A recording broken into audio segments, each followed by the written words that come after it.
Welcome, my friends, and let me regale you with a tale of love that blossomed from the most unlikely of circumstances. Enjoy the story. Emily stepped off the creaky old bus, pulling her threadbare coat tightly around her slender frame as an icy gust of wind whipped through the deserted street.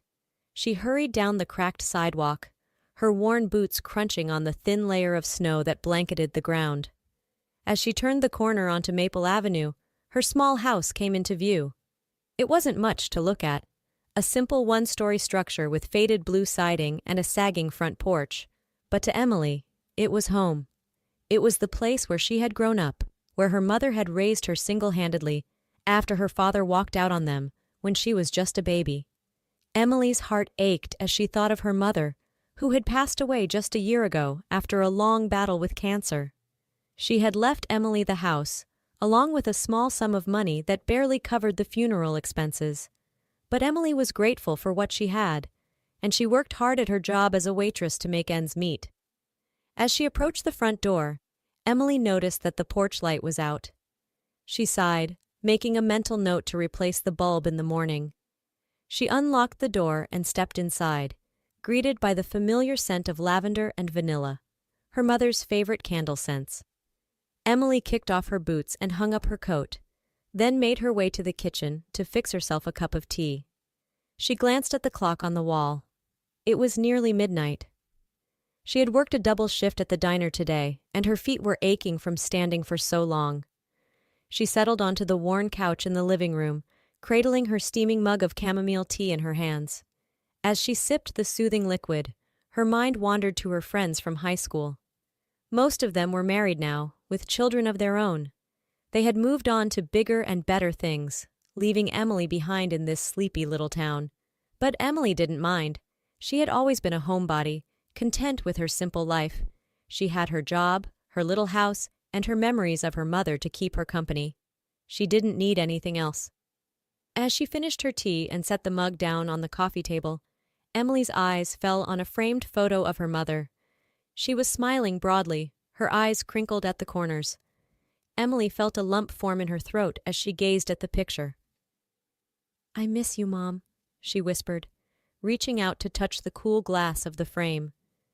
With a heavy heart, Emily rose from the couch and made her way to her bedroom. She changed into her favorite flannel pajamas and crawled under the covers, hugging her pillow tightly to her chest. As she drifted off to sleep, she couldn't shake the feeling that something was missing from her life. But what that something was, she couldn't quite put her finger on. The next evening, Emily found herself working another late shift at the diner. It had been a slow night, with only a handful of customers coming in for a quick bite or a cup of coffee. Emily was looking forward to closing up and heading home to her warm bed. As she wiped down the counter for the 100th time, the bell above the door jingled, signaling the arrival of a new customer. Emily looked up, expecting to see one of the regulars. But instead, she found herself looking at a tall, poorly dressed young man with shaggy brown hair and piercing blue eyes. The man shuffled over to a booth in the corner and sat down heavily, his shoulders slumped. Emily grabbed a menu and made her way over to him, plastering a smile on her face. "Welcome to Rosie's Diner," she said cheerfully. "Can I start you off with something to drink?" The man looked up at her, his eyes filled with a sadness that made Emily's heart ache. "Just a cup of coffee, please," he said quietly. Emily nodded and hurried off to grab a mug and a pot of fresh coffee. As she poured the steaming liquid into the mug, she couldn't help but wonder what had brought this man to the diner so late at night. He looked like he had been through hell and back. She returned to the booth and set the mug down in front of him. "Here you go," she said. "Let me know if you need anything else." The man nodded, wrapping his hands around the warm mug. "Thank you," he said softly. Emily hesitated for a moment, then slid into the booth across from him. "I'm Emily," she said, extending her hand. The man looked at her hand for a moment, before shaking it firmly. "Jack," he replied. "It's nice to meet you, Jack," Emily said. "I haven't seen you around here before. Are you new in town?" Jack shook his head. "Just passing through," he said. "I don't really have a place to call home." Emily's heart clenched at his words. She knew what it was like to feel alone in the world. "I'm sorry to hear that," she said softly. Is there anything I can do to help? Jack looked at her, his eyes searching her face. You're very kind, he said, but I don't think there's anything anyone can do for me now. Emily bit her lip, feeling a sudden urge to comfort this stranger. She reached into her apron pocket and pulled out a few crumpled bills. Here, she said, holding them out to him. It's not much, but it should be enough for a hot meal and a place to stay for the night. Jack stared at the money in her hand, his eyes wide with surprise. I can't take your money, he said, shaking his head. Please, Emily insisted. I want to help. Slowly, Jack reached out and took the bills from her hand. Thank you, he said, his voice thick with emotion. You have no idea how much this means to me. Emily smiled at him, feeling a warmth spreading through her chest. You're welcome, she said. And if you ever need anything else, you know where to find me. With that, she slid out of the booth and went back to work, her heart feeling lighter than it had in a long time. Over the next few weeks, Jack became a regular at the diner.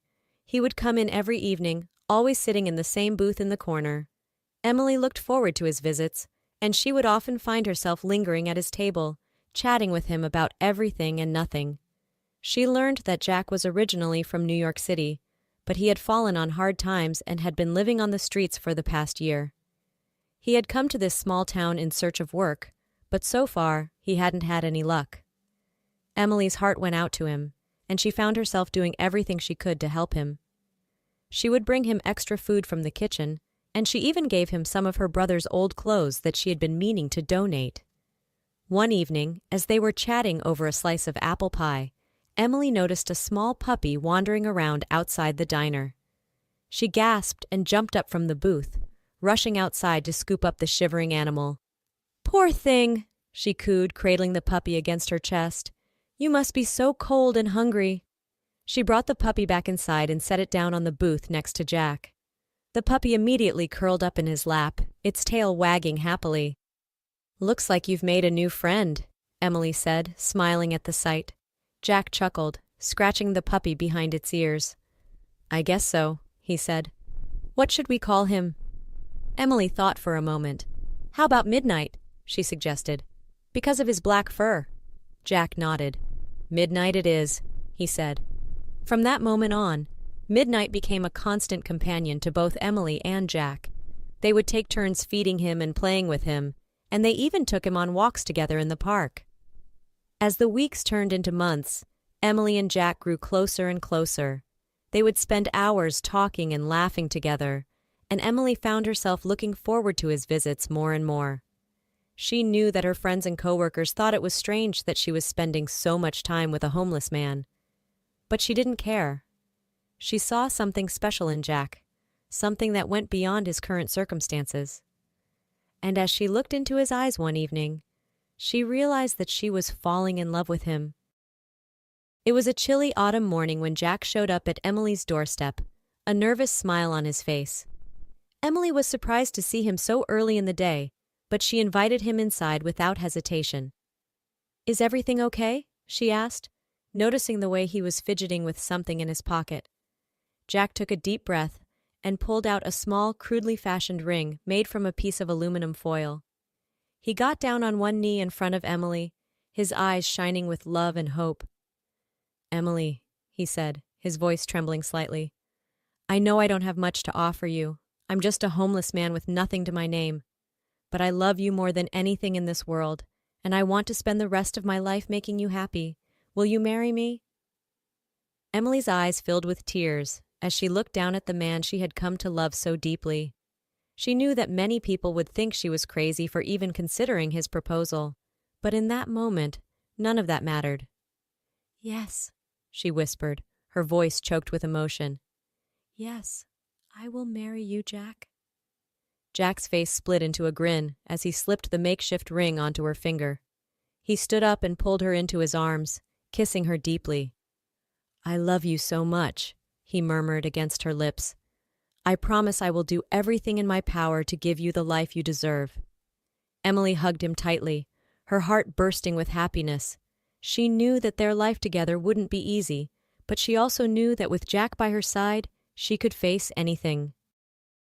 The day of their wedding arrived, and Emily was a bundle of nerves as she got ready at the courthouse. She had chosen a simple white sundress and a pair of sandals, not wanting to make a big fuss over the occasion. As she waited for Jack to arrive, she couldn't help but feel a little anxious. What if he had changed his mind? What if he didn't show up? But her fears were quickly put to rest when a sleek black limousine pulled up in front of the courthouse. The driver got out and opened the back door, revealing a sharply dressed Jack in a tailored suit and shiny black shoes. Emily's jaw dropped as she took in the sight of him. "Jack?" she said, her voice barely above a whisper. "What's going on?" Jack grinned at her, his eyes twinkling with mischief. "I have a confession to make," he said, taking her hand in his. "I'm not really homeless. In fact, I'm a wealthy businessman from New York City." Emily stared at him in shock, her mind reeling. "But why did you pretend to be homeless?" she asked, her voice shaking slightly. Jack's expression turned serious. "I wanted to find someone who would love me for who I am, not for my money," he said. "And when I met you, I knew that you were that person. You showed me kindness and compassion when no one else would, and you loved me even when you thought I had nothing to offer you." Emily felt tears welling up in her eyes as she listened to his words. "I do love you, Jack," she said softly. "I love you for your heart, not your bank account." Jack smiled at her, his own eyes glistening with tears. "I know," he said, "and that's why I want to spend the rest of my life making you happy, starting with this wedding." He led her to the waiting limousine, where all of their friends and loved ones were waiting to celebrate with them. As they drove off to the lavish reception Jack had planned, Emily couldn't stop smiling. She had found her happily ever after, and it was even better than she could have ever imagined. Years later, Emily and Jack were the picture of marital bliss. They had 2 beautiful children, a boy and a girl, and they lived in a sprawling mansion on the outskirts of town. But despite their wealth and success, they never forgot where they came from. They would often take their children to the park where they had first met, telling them the story of how a kind-hearted waitress had fallen in love with a homeless man. And every year on their anniversary, they would return to that same park bench where Jack had once slept, leaving a bouquet of flowers and a note for anyone who might be struggling like he once had.